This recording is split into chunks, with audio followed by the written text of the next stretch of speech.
Bali nga po sa last video ko po guys, ang dami pong nagtatanong ko para po saan tong oil na to. Tong mga oil na to. Ito, mga oil na yan guys. So, kung paano po siya gamitin, kung saan po siya ginagamit, sa Ruwix din lang po. Wait lang, buksan ko lang po. Ayan. Kada po isang ganyan, gaganyan nyo po yan, bubuklat nyo po. And then patakan nyo po ng isang beses.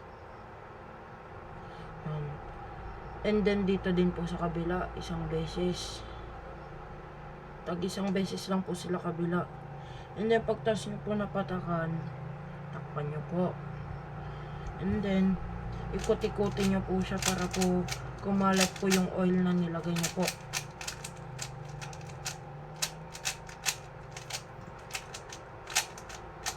Yan, malambot na po siya guys. May oil na. Ganun lang po gamitin yung mga oil. Kung gusto nyo po ng mga gantong oil, bili na lang po kayo sa Shopee. Bili ko po dito sa tatlo, 200 po eh. Yan. Rubik's oil.